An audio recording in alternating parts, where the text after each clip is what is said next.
بغیرتی شوه مېلمانه اوس خلک کور ته بوځي بغیرتی شوه مېلمانه اوس خلک کور ته بوځي د جب خان د بچو کلي کې حجرې ختمې شوې او نستي مې غوسه شوه دا خپلې به پې خرڅې کړمه نستي مې غوسه شوه دا خپلې به پې خرڅې کړمه اخبار لیکلي چې د مشر خان ګردې ختمې شوې.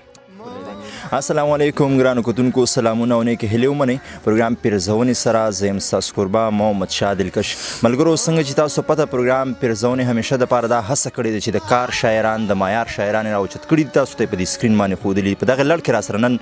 ډېر لوړ شخصیت ناست دی چا چې د پښتو ژبې دپاره ډېر خدمت کړی دی چا چې د پښتو ادب دپاره ډېر خدمت کړی دی. امام منظر صاحب نن راسره میلمه دی پروګرام کې. دیو نه به خبرې هم اورو شعرونه به هم اورو د دیو په ژوند به هم یو څو خبرې کوو. د دې ټولو نه هر څه نه راتېرېږم او دیو سره خپله سلام کلام کوم. ټول نه مخکې پروګرام پیرزونه کې تاسو سلامونه او احترامات. السلام علیکم. السلام علیکم. ډېره مننه مینوالو. السلام علیکم. ستاسو یو جهان مننه چې راغلي یې موږ اباسین غاړې ته د اټک غاړې ته زموږ سیمې ته راغلي یې په الله ګران شئ. ډېره مننه مو کوم چې ستاسو هم ډېره مننه کوم. امام منظر صاحب دې کې خو شک نشته چې د پښتون بچی وي او شعر سره علاقه لري پښتو سره علاقه لري تاسو سره پېژنګلو لري. خو د پیرزونې مینوال به څه داسې چې تاسو په اول ځل باندې ګوري هغې مینوالو لپاره خپله پېژنګلو کوي چې امام منظر صاحب څوک دی د کوم سره تړون ساتي. امام منظر صاحب خو بس مخامخ امام منظر صاحب دی او ګوډه خټک سره خوا کې یو کلی دی چشمه نومیږي او هغې کې پیدا شوی دی او غټه نښه یې دا ده چې د خوشحال بابا مزار په هغه کلي کې دی او بس هغې سره تعلق لري. ستاسو وړاندې دی. صحیح. دا راته هم وایي چې د شاعرۍ آغاز مو د کم دور نه کړی دی. ډېر خلک وایي چې شاعري الهامي وي الله د سیټ نه یو تحفه وي. خو اوس موږ ګورو ډېر شاعران داسې راغلي دي چې هغه ګڼ شمېر تعداد دی او ډېر عمر کې شاعري شروع کړې ده. ډېر خلک د ماشومتوب نه شروع. ستاسو څه قصې ده؟ اصل کې زه یو خبره به کوم چې چرې د یو سړي جذبات او احساسات په دې کې نزاکت نه وي د انسان په وینه کې دغه په مینه کې دغه په ضمیر کې درد نه وي او مینه ضروري نه ده چې خامخا د یو سړی جنس سره وکړي یعنی یو نفس سره دې وکړي. نه مینه ته د خپل وطن د خاورې سره هم کولی شي. مینه ته خپل مور سره هم کولی شي پلار سره هم کولی شي. مینه خو مینه ده خو لازواله حقیقت دی. نو چې په کوم زړه کې مینه وي درد وي او هغه خپلو الفاظو ته د عمل جامه ورکولی شي هغه په شعر کې هغه بندولی شي نه به شاعر جوړیږي. چې کوم سړی بې درده دی هغه مینه نه لري د هغه جذبات د هغه احساسات د هغه نزاکت هغه کمزوره دی نشته. نو ما په خیال هغه باسې پیښې کوي د خلکو یعنی دا اوس تاسو وینئ پر سکرین باندې چې هر سړی شاعر دی ما ته خندا هم راشي کله کله چې بس دا خو ډېره ښه خبره ده ترقي شوي ده هر سړي سره قلم په لاس کې دی په تا یم لیکي په ما یم لیکي خو شاعري څه ټوکې نه دي. دا د الله یو عطیه ده دا د الله یو خداداد یو صلاحیت چې الله پاک انسان ته ورکړی دی. دا ډېر نزاکت غواړي ډېره باریک بیني غواړي. شاعري د جذباتو او د احساساتو دویم نوم دی. صحیح. منظر صاحب دا راته ووایي چې شاعرۍ په دې دنیا کې په کوم صنف باندې ډېر زیات کار کړی دی. غزل له مو توجه ورکړې ده نثر له مو توجه ورکړې ده څه شي باندې ډېر زیات تبازمایي کړې ده؟ نو اکثر دا ملګري اعتراض مو کې چې یاره منظر صاحب تاسې لګیایي خبرې کې نو شاعري خو ما دومره کړې ده چې تاسو یقین وکړئ چې زه چې ودم یم نو په خوب کې مې شاعري کوم. دومره شاعري ما کړې ده او دومره ایکسپیرینس مې د شاعرۍ کې چې ما په خیال چې الفاظ هم چې خبرې هم کوم هغه مانه په شاعرۍ کې روزي. شاعري خو ما غزل نظم نثر په ټولو کې پوره کار کړی دی او خو भरपूर کار مې کړی دی او خو تاسو وړاندې دی تاسو مخې ته دی که ښه دی که خراب دی بس خلک خو ښایي مینه را سره کوي. صحیح. شاعرۍ نه د خوندونه اخلو خبرې به هم کو خو مینوال به ورکېدو ته نه پرېږدو. څه به را سره شریکوئ نن پروګرام کې؟ نو نن خو داسې څه دی چې ما سره خو نن ډېر زیات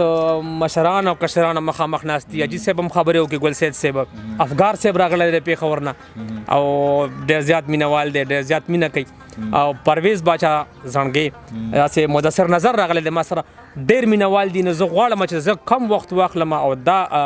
ملګري تاسو سره شامل شي ځکه چې دا به بیا ما نه ګیلې کوي. هغوی له به هم وخت ورکوه خو ستاسو خپل وخت دی د هغوی خپل وخت. ټیک ده جی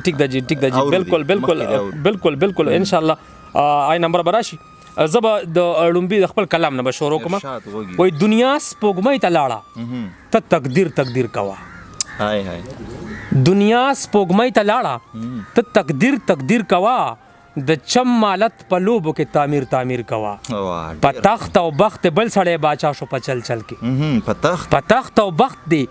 بل سړی باچا شو په چل کې پښتونه ته ډرامې کوا وزیر کوا ګلونه ستا د وینو پرنګ نورو خلکو جوړ کړل ګلونه ستا د وینو پرنګ نورو خلکو جوړ کړل ته سپین کاغذ تصویر کوا تصویر کوا او هندو درنه په وچه بدمعشۍ جنت ته لاړو مننه جی ګلونه ستا د وینو پرنګ نورو خلکو جوړ کړل ته سپین کاغذ تصویر کوا تصویر کوا هندو درنه په وچه بدمعشۍ جنت ته لاړو پیسې ور باندې نه لګي کشمیر کوا جاگیر وای هندو درنا په وچه بدمعشۍ جنت ته لاړو پیسې ور باندې نه لګي کشمیر کوا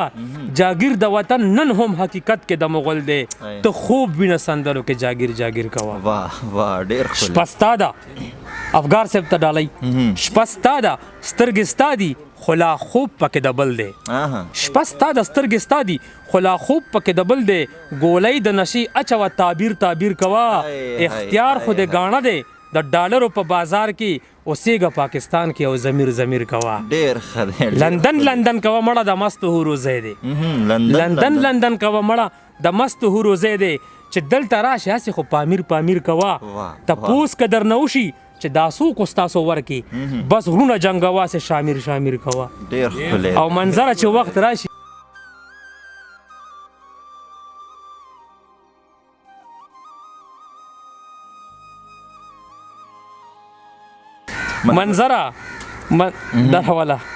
منظره چې وخت راشي بیا بنګړي واچوه پټ شه پښتو د په شعرونو کې زنځیر کوا ډېره مننه جی افغار صاحب ډېره مننه وای منظره چې وخت راشي بیا بنګړي واچوه پټ شه دا راغونډې کاغه ته ورکړه پښتو د په شعرونو کې زنځیر کوا ډېره مننه جی افغار صاحب ملګرو دا افغار صاحب چې کومې دا پیسې منظر صاحب باندې وشین دا د مینې انتها د تاسو یې بده ونه ګڼئ خو لیونتوب یې مینه لیونتوب ته ویلی دي او د ډیرو پیسو د ډیرو انعامونو لایق دی منظر صاحب ځکه چې د پښتو ژبې ترجماني کوي او د پښتو هغه کوم حواس چې دی هغه په خپلو شعرونو کې رانغاړي تاسو ته یې در رسوي منظر صاحب مخکې دې هم اور نور به راسره شریکوئ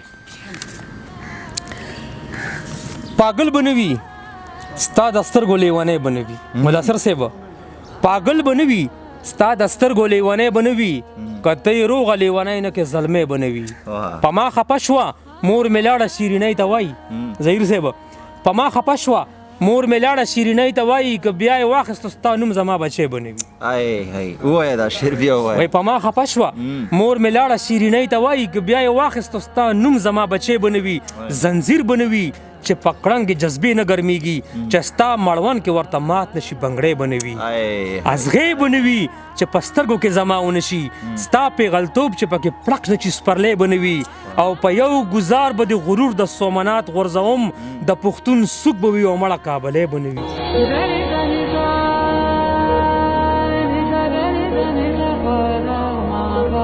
په یو ګزار به د غرور د سومنات غورځوم د پښتون سوک به وي او مړه کابلی بنوي په عجب خان پورې د وخاندل سرتورې پیغلي که یې په ځان مینه نه کې اپریدی بنوي او ته به کعبه نه یې که ټینګه ورته ونه درېدې که په ډومبۍ سجده مې مات نه کو تندی بنوي ملا لږ صبر وکړه اوسې جنازه نه کېږي په کټې مات د چا بنګړي دی او ژوندی بنوي ملا لږ صبر وکړه اوسې جنازه نه کېږي په کټې مات د چا بنګړي دی او ژوندی بنوي سحر بنوي چې ستا د مخ نه چنور پورته نشي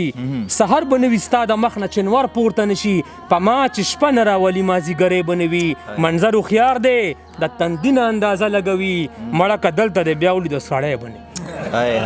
دا شعر وایه منظر هوښیار دی د تندي نه اندازه لګوي مړه که دلته دی بیا ولیدو سړی بنوي واه ملګرو دا ګوره د جانان کوڅه یاده انشاءالله منظر به دلته په دې سکرین باندې تاسو بار وینئ ځکه چې د کمال سړی دی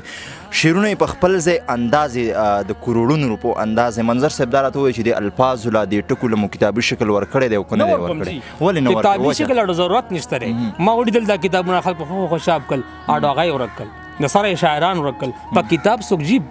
تپوس هم د کتاب څوک نه کوي ما نه تپوس کوي جی د کتاب څوک په بازار کې تپوس هم نه کوي سړی یو ویډیو کیسټ به واخلي د رفیع او د منګیشکر کیسټ خو به واخلي خو کتاب نه اخلي کتاب پرېږده جی دومره خلکو اورېدلی ما کتلی ما مینه را سره کوي بس دغه ډېره ده کتاب منظر صاحب دا راته ووایه چې دا د عوامو سره د ولس سره ناانصافي نه ده چې تاسو خپل ټکي په خپلو کاپیانو کې محفوظ ساتلي دي او مینوالو ته رسول نه غواړئ خوندي کول یې کتاب کې نه غواړئ وجه څه ده یاره جی زه خبره کوم چې شعر وي که نه جي هغه کتاب نه غواړي شعر وي که نه نو مخامخ دا څومره چې ناست دي زما شعرونه به ورته یاد وي الحمدلله هر سړي ته به په دې ټوله پښتونخوا کې په ګرده پښتونخوا کې وګرځئ جي او زما شعر به داسې کلی ني داسې ځای به ني چې هلته به زما شعرونه خلکو ته نه یاد نو بیا ما په خیال هسې تاوان کول نه دي پکار ځکه چې نه مقام شته او نه څه حیثیت شته او ما ډېر ولیدل چې کتاب نه بعد بالکل وړوغې بسره په مقابله کې بر سره بدري غزل ارشاد وږي وای لارې به بیا لیکو پرویز بچا ته به ډالۍ کوم لارې به بیا لیکو روان به شو خوښه دی وي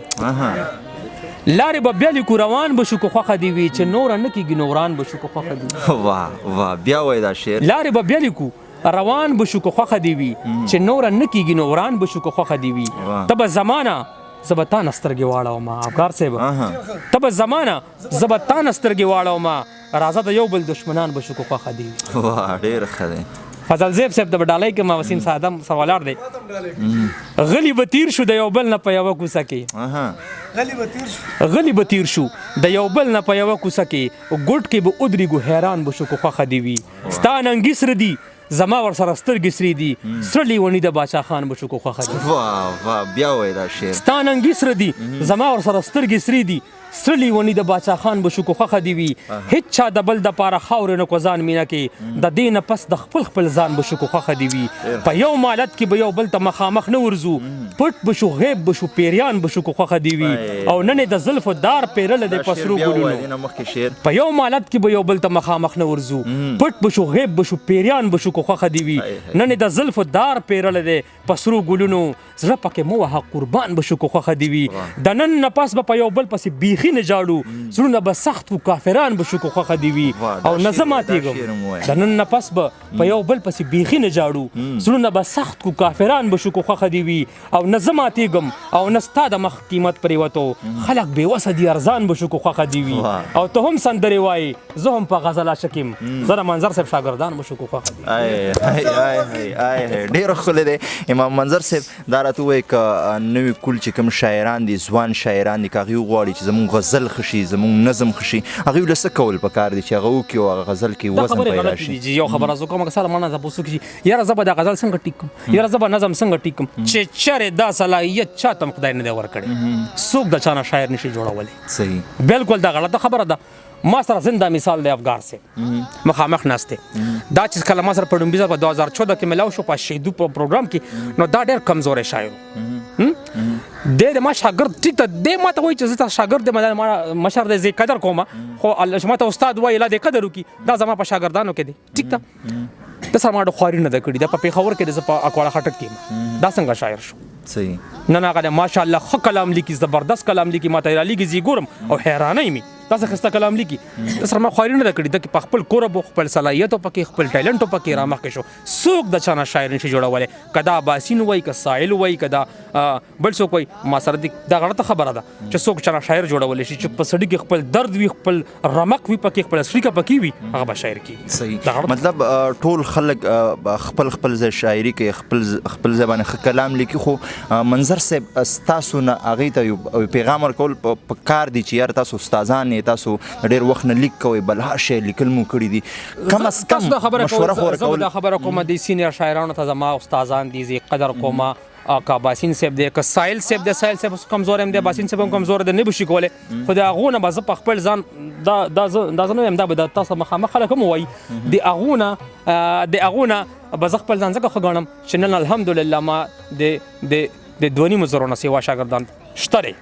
دې وخت کې شته او الحمدلله ښه ټاپ شاعران دي ما پیدا کړي دي صحیح نو تاسو ولې داسې په پېښور کې ناست یې په یونیورسټیانو کې ناست یې تاسو سره قلم دی تاسو سره پیسې هم شته تاسو تنخوا هم اخلئ تاسو سره هېڅ پرابلم مسله څه نشته داسې خلک شته چې ما ته یې منظر صاحب مونږ له کلام یوسو او لکیدو نو هغه وایي یاره دا کلام نه دی لرې که یا هلکه ته وایي خو ګوره که نه هغه ته حوصله ورکړه یقین وکړه جي ما چې چا نه شاعر جوړ کړی دی شاعر خو هغه په خپله دی خو خیر هغه چې کله ما خپل مقام ته رسولی دی په یو داد مې رسولی دی په حوصله هغه کې به د 2 روپو هغه شاعر به هغه غزل به د 2 روپو هم نو خو هغه ته ما حوصله داسې ورکړه چې هغه به د شپې سوچ کولو چې وای زه خو جوړ شاعر شوم او ډېر ښه شاعر شوم ما ته خو منظر صاحب داد راکړو نو هغه نه ما شاعر په دې جوړولو نو هغه کې دام نشته چې هغه د خولي هغه داد هم سړي ته ورکړي صحیح دا یو خبره مننه منظر صاحب اخرنۍ غزل را سره شریک بیا پروګرام اخرنۍ غزل مینه‌واړو ته به ډالۍ کوم ارشاد وای په هر بدلون